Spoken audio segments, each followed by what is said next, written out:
Well, Dalal Street sees its longest winning streak in 2024 after it saw gains for the 6th straight week. Benchmarks outperformed the broader markets. On the editor's roundtable, we give you the bull and bear case for IT stocks, Q1 decoded, and what to expect from all sectors this earnings season. And we put the spotlight on retail participation. I'm Sonia Shenoy. Joining me today, Nigel, Nimesh and Rima. Also today with us in the studio this week, we have Gautam Chaochharia, the head of global markets at UBS. Gautam, thank you so much for joining us. It has, guys, indeed been a really good week for the market. Absolutely. The bulls were back on top and, good earnings coming in from TCS. So the recipe was there for the markets to have a field day. And, we were consolidating and it just felt like, perhaps today also we'll consolidate. And then there was this big move from the IT stocks. Yeah. And that felt like the markets are breaking out and we went on to hit record high levels. It looked like today we might have a big breakout because yesterday, inflation cooled off in US. While the Nasdaq was down 2%, but TCS clearly was a big surprise and expected, given the positioning in the IT sector, it was expected that you'll see a lot of short covering as well. So, and for the last few days, it's the Nifty and the large caps who are having a party now. The mid caps have relatively been on the sidelines. Actually, this week at a portfolio level, I'm sure a lot of investors would be not enjoying that much because it's all about large caps and technology, and that's where the positioning was not very high. So, and this is expected, right? You are going to see a bit of sector churn as well. So, I guess it's clearly a sector churn happening. Today was a day for IT. This week we saw a big move in one of the days OMCs as well. So that's going to be the trend, I guess, for the next few days. Until the budget, I guess that's going to be the big trend that you'll see a bit of sector churn, and maybe the large caps will lead the rally at least in the near term. Well, that's right. And Reliance Industries, that's come back in good form. I think it hit that 3,000 odd mark in February, and after that it didn't do much. And suddenly, in the last 1 month or so, it's come back to its own, and now it's moving higher. So maybe a fresh breakout on that one. And that's as good as any constitute on the index with its 10% weightage on. And also next week you have Reliance's numbers on Friday. So that's going to be the big talking point. But Gautam, thank you for joining us. Welcome to the show. And welcome back to India. I mean, you've had that big move to India. So I guess India is the hot spot once again in the Asian markets. India has been a hot spot for long, but it's become the obvious big hot spot in the last couple of years. And for the right reasons. We're seeing enough growth, not just for near term, but I think what's changed is the comfort for global investors about the runway for growth. And the other subtle point which I keep talking to investors is that now the scale is big enough for India. So it's not just growing 7%. So you grow 7% of a 1 trillion economy versus growth of 7% of a 3.5 trillion economy. It's a very different thing for global investors. But are you sensing a mood change from the FIs or the FPIs? Because you were in Hong Kong for the longest time. So you have a great perspective on how FIs think. And the FIs were sellers in the Indian market. It's just in June and July that you've started seeing them buying. So is there a mood change? So look, I won't call it a mood change necessarily. When you say sellers, you have to remember two things. One is emerging markets in itself. Emerging markets as an asset class has not been getting big flows. So when emerging market asset class gets outflows, you don't take a call on whether to sell India or not. You have to sell. Okay, so that's one thing to remember. Second is early in the year, there was a tactical opportunity which many global investors, emerging market investors were looking at. China had become too cheap. And they were worried about what happens to elections. So from a tactical perspective, it was a trade. But again, the numbers involved, the selling we saw in India, is peanuts in the scheme of their investment which they have in India. Gautam, I wanted to ask you about this. India appears, you're sitting in a car, you've got a lovely highway, things are looking up. But at some point of time, there's too much of air in the tire. And then maybe you deflate a little bit and you continue that pace. Do you think that time has come, for good reason? So we've seen enough market cycles globally and in India. It's difficult to time these things as to when is the right time to deflate. These happen, it's a market-driven market. Yeah, we don't want the crash. That's why exactly. So it's better that market drives its own balance rather than trying to consciously deflate. That can sometimes be not perfectly timed. So I think obviously market forces will play a role. Like what happens when market becomes extravagant? You see more capital raising, more cheaper capital available to businesses. The quality of capital raising from the quality of businesses starts coming down. And then the demand supply finds its own equilibrium. So those are classical way of market clearing the market froth, and then you can try proactively. So you're bullish at these levels also? The bullish, again, two ways. If it's short term, you can't see any reason why not to be bullish in terms of market momentum, given the flows. Fundamentals, valuation-wise, there's no disagreement across the board that valuations are rich at a broad market level. But are they at levels which reminds you of .com or GFC? Then no. No. Because the growth visibility is there. Okay, well, the big headline this week was TCS's numbers, right? Kicking off their first quarter numbers, good set of numbers coming through. Management commentary was also positive. Rima, you have a bull and a bear case scenario for TCS. Yes. So actually, the Nifty IT index was the best performing sectoral index this week as it closed up with a gain of nearly about 4%. TCS led the charge in the frontline pack. So we thought it's a good time to put forth the bullish and the bearish argument. So let's start with the bull argument. Are we at the beginning of an earnings upcycle or an upcycle for the IT stocks? Is the worst over? Some reasons. One, very strong numbers from TCS, a beat on revenues, a beat on margins, and even BFSI, which was under pressure for them, has clocked in a positive growth. It's a modest growth, but after 5 quarters of a contraction sequentially, this time BFSI has thrown in a little bit of a growth. The second reason is that the IT stocks have gone through some time correction. They've not given you any return over the last 3 years. And the third reason is that IT stocks are very sensitive to the global interest rate cycle. So when interest rates rise in the US, you saw IT stocks underperform. And now there is hope that perhaps in September or November, interest rates in the US will come down. And typically, IT stocks globally and in India react to that positively when the interest rate cutting cycle begins. So that's the bullish argument, which makes a case for stocks to do well from here on. But on the bear side, right, analysts are quick to point out that yes, Q1 was fine for TCS, good set of numbers, but the management is still very cautious. They're not confident to call out any recovery or turn in demand. We quizzed them many times on the discretionary demand, but they're saying it's not deteriorated, but it's not come back. There is no visibility. So the management is still cautious, and they're not talking about demand sustaining from these levels. Also, history tells us that even if stocks do well, right, over the last 1 month, 3 months, but if it's not backed by earnings, you quickly see the stocks being sold into. And these are stocks which have done very well in the last, 45 days. In the last 45 days, names like Wipro are up 25-30%. HCL Tech too has seen a 17% return. And the final argument which the bears are making is the valuation. The Nifty IT is trading at a 30% premium to the Nifty, higher than the historical averages of 20%. And it's not that the Nifty IT EPS growth, at least for the large caps, is going to be so much more. The Nifty IT is likely to see an EPS growth of 10% over the next 2 years, which is in line with the Nifty EPS growth. So therefore, there is no justifiable reason why the Nifty IT should trade at a premium to the Nifty. So that's the bull versus the bear argument. But let me throw this question across to you, Gautam. Where do you stand on the IT argument? So look, our strategist is still neutral. Our IT analyst is much more constructive. Okay. But again, you have to remember, IT sector is much more about the marginal negative surprise versus, say, an industrial or consumer sector. The delta is not that great. But at the moment, again, today was one of the big guys' results. We can't talk about individual names, but we saw some early signs of that positivity building up. And specifically BFSI, as you were saying. Yeah. So that's one thing to watch out for, the BFSI segment specifically. Okay. That will drive the outcome for IT in the next month or two. Okay. The other thing that Nigel was also pointing out is Reliance, right? The leadership that we got, and of course comes out of the numbers next week. My question to you is on telecom, because finally we've got that tariff hike, and now the entire space is buzzing in a big way. Do you think that this is a structural upcycle that we're seeing in telecom? And once the numbers come out, do you think we could be headed for another positive surprise in Jio? So the question becomes, will we see follow-through tariff hikes more regularly rather than what we saw over the last few years, where we did not have a tariff hike for a prolonged period. Yeah. So I think it looks like this tariff hike is broadly digested in a way. It's passed through, done, not much resistance, showing up in earnings. Our analyst does think, generally speaking, there is still room for earnings upside, broadly, and a couple of names specifically, which, again, I can't talk individual stocks, but he does think there is earnings upside, despite the tariff hikes being announced and well known. So yes, there should be some momentum left. Let me put it the other way. Would you look at telecom as a sector, as a consumption play? Because now that's going to be a big consumption, and it's not like a few tariff hikes are going to cut down the consumption, so to speak. So in that sense, would you look at telecom as a consumption play? And within consumption, what would be your top bets? What would be your key bets to watch? So look, consumption in India has been kind of a conundrum, upper and lower end.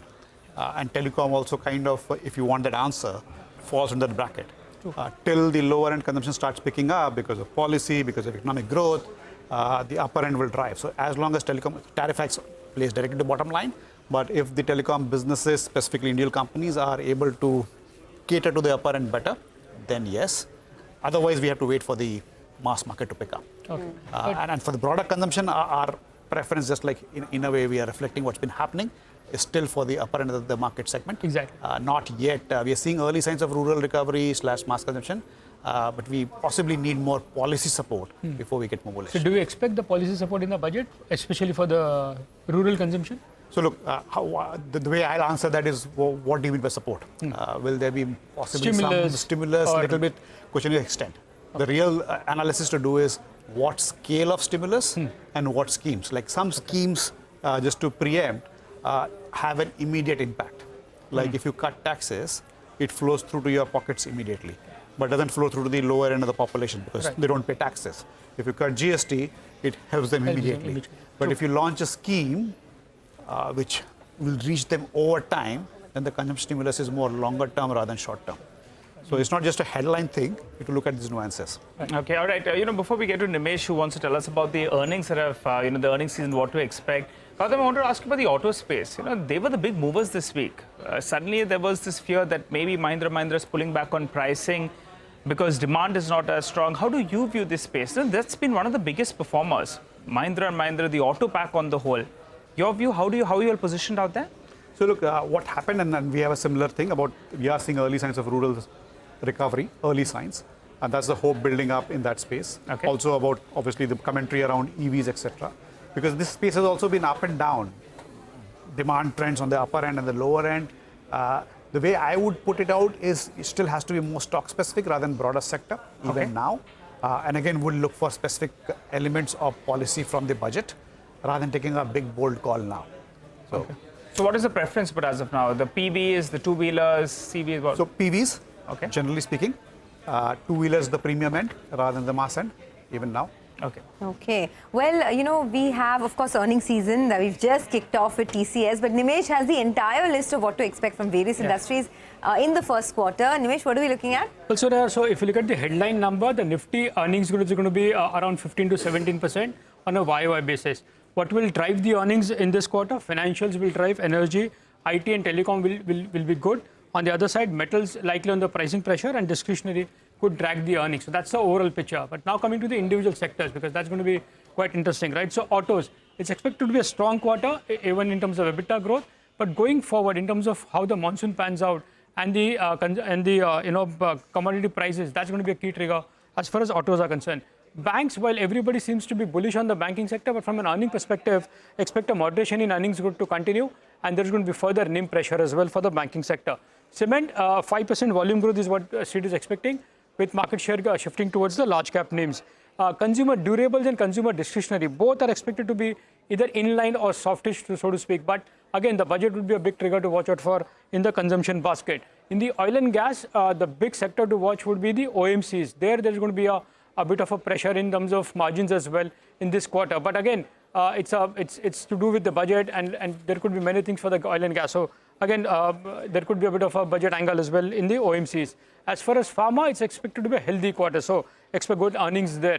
The other big sector to watch would be specialty chemicals. I've been saying this for the last two earnings preview as well. This is the space to watch out, and now the sense is that this could be the last worst quarter, and from quarter 2 of FY25, you could see the commentary changing as well as the earnings changing as well. So that is one sector to watch. Telecom is going to be pretty much in line to muted. Metals and mining, again, is going to be a quite mixed bag, but the aluminum pack is likely to do well is what the Street is expecting. So watch out for that. And technology, Rima has explained it very nicely. So it's going to be an interesting quarter for technology, and Infosys is something to watch out for because the Street is anticipating that they will retain the guidance as well. In terms of individual names, I always look at the Citi report, and they put out some positive and negative surprises. In the positive surprises, the first stock to watch would be M&M. They expect a better product mix to help M&M to do well. GAIL on higher transmission volumes. PB Fintech is expected to report good numbers according to the Citi note, and so is Britannia and L&T Finance. These are a few names which are expected to do well. They also have a negative surprise list which includes Titan, and we've already seen in the in the quarterly update that this is going to be a soft quarter for Titan. Asian Paints, again, while there was a small hike by Asian Paints a few days back, but in terms of earnings, it's going to be a soft quarter. The other stock in the banking space would be IndusInd Bank. Expect a weak quarter from them. Dr. Reddy's could surprise on the negative side according to the City note. So DRL in pharma would have been interesting to watch. And ICICI Pru Life, interestingly, even that is one name in the City note which says that margins may decline significantly for ICICI Pru Life. So again, that would be an interesting name to watch as far as quarter one is concerned. Okay, all right. Nimish briefly mentioned about the metals pack as well, Gautam. And that's been one of the big outperformers. In anticipation that demand is coming, China is going to boost up some stimulus. But the stocks have already run a goodish bit. How do you all approach the pack? The option between ferrous and non-ferrous? And within that, what do you like? So look, we don't currently have coverage, sadly, for that sector because of analyst turn. But again, look, it will be driven by exactly the point you made. What happens to China's policy? That's a delta for them, more than what happens locally. Okay. What about capital goods? Because today UBS downgraded ABB. So it's not that there is no earnings visibility, but clearly you believe valuations leave limited upside. So what's the call on that sector? So look, our analyst has been and broadly remains bullish on this pack overall. And our strategist also is overweight on industrial despite him being cautious on India, which is interesting. The argument is the framework which our analyst has been using is stock and segment. So I can't comment on individual stocks, but at an overall industrial pack, he remains quite bullish. There's very few stocks here and there. When he talks about valuation specifically, most of the pack is not cheap. The headline valuations are quite heady. 100. So it's a context of marrying the valuation versus the earnings momentum and surprise. So positive on this sector, but on a few select names, you believe there is not much upside. Upside more in the context of the earnings momentum. So where the earnings momentum seem to have peaked out or is going to disappoint versus street, that's where our analyst has taken a contrarian view. Okay, well, let's do one thing. Let's take a quick commercial break on that note. When we come back, we'll continue to decode this week's market action. We'll put the spotlight on retail participation on the Dalal Street. Stay tuned.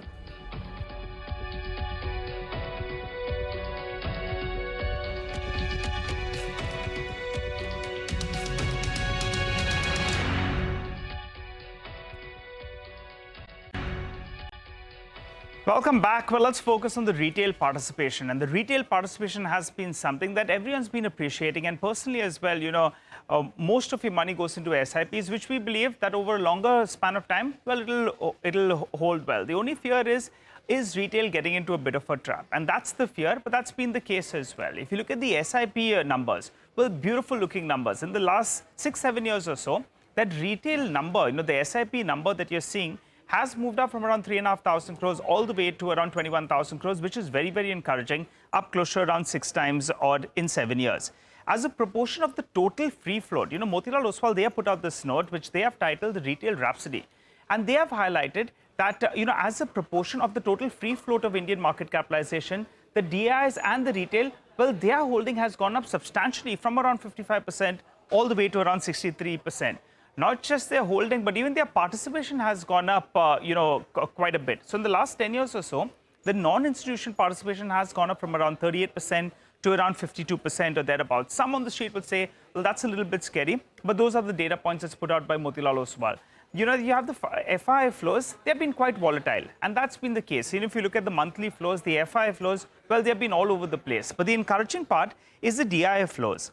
And in the first half of this calendar year so far, you just take a look at it, well, the DI flows at the half-year mark are more than what we saw in the entire of last year. So the DI flows have been the key reason that have been driving this market higher. Since we have the retail support, the domestic flows as well, that's led to a relative outperformance. And that's why, the weightage on the MSCI index has moved up from the mid-single digits all the way to around 19%. Because when the markets move up, higher market capitalization, that's resulting in a higher weightage. The problem is, the question that people are putting out is, are retailers getting into a bit of a trap? At least as of now, that narrative that India's retailers, well, they buy at the top and they sell at the bottom, well, that's not yet happened. So as of now, it appears that that saying is actually reversed. And this time around, they could possibly get it right. The only problem is two factors. We've been talking about PEs and other data points. Just want to highlight India's market cap to GDP. As of now, it is at a relatively higher level if you compare with what we have seen on average of around 85%. So that's one data point. And the other one is the outperformance of the broader markets. Whether you look at the mid-cap, you look at the small-cap space, well, that's been where the big money is. And that's over a 5-year horizon that I put out these numbers. Well, in the shorter duration, that's in the last 1 year or so, well, it's been even more startling. So that's the big question. Retailers, well, they have been participating, appreciating that performance. But the problem is, are they getting themselves into a bit of a trap? Well, Gautam, let's come across to you and get your view on this. Everyone's appreciating this big retail boost. But in the past, we have seen that retailers, well, they buy at the top and then they sell at the bottom. But this time around, that's not happened because people have been calling the top for a bit. What's your view? Again, look, it's great for the market and the economy. It's a source of capital for risk capital for the economy. Look, the way to think about this, we have seen big shocks to the market. There were COVID times, even before that, GST, etc. And we still, the chart you put out, the chart is still on the way up. So clearly, it's like returns feeding into themselves. They've got confidence, and that's what reflecting in them buying the dips right now. So looks set. You can't really argue against them stopping putting in money in a hurry. There could be market corrections, but unless the market correction is really sharp, I think that's the wrong place to look at to anticipate a market correction. That will retail stop money, put money, or they'll start selling, and therefore market will correct. That will happen again with a lag. I think retail participation will only go up, right? I mean, for those who are there for a longer duration, personally as well, most of the money that you earn, it goes into SIPs, and we believe that the only way to play India is maybe by the stock market. So that explains the participation. And many developed markets, it happens through saving schemes, retirement schemes, etc., which has been missing in India. So in terms of the budget, right, do you have any expectations? Because that's a big event to watch now. And there is more fiscal headroom as of now, right? Because of the RBI dividend, because of the tax collections, etc. So what are the expectations? Do you think a lot of it has been priced into the market? So yes and no. At a broad level, the fiscal room itself means we are in a sweet spot where we don't have to compromise fiscal deficit. And there's enough room to sustain public capex and still take care, I don't know how much, what, the political requirements to do some social spending. There's enough fiscal room. And look, if you look at past economic cycles, when the economic cycle starts turning, the tax revenues keep surprising positively. Like look at last year, fiscal 24, pre-election, there was no need for them to surprise positively on fiscal deficit. Correct. But they did. The tax revenue collection engine is working very, very well, and that reflects the economic cycle. So there is enough room for us to not be bothered about fiscal deficit or the budget. What would matter is the specific schemes and nuances for specific sectors, like do we do something major around EVs or manufacturing, which is a bigger push than we anticipate. Those are the things we'll be watching carefully rather than, okay, what scheme and what fiscal deficit number. What about a capital gains tax? Any tweaks to that? Will it come as a shock to the market? So market has been talking about it, to be frank. Like we hear from investors asking us questions. There are two things. Look, every year pre-budget we hear this discussion. So it's not new this year per se. It's been there for the last few years. That's one thing to keep in mind. Second is, if it happens, despite market talking about it, it will definitely be a negative surprise, for sure. Okay, well, we've actually run out of time, not out of questions, but thank you so much for joining us and have a great weekend. And to all of you, a good week for the market. The bulls are on top, but hopefully we'll continue all of that traction into next week. Thanks a lot for watching Editors Roundtable.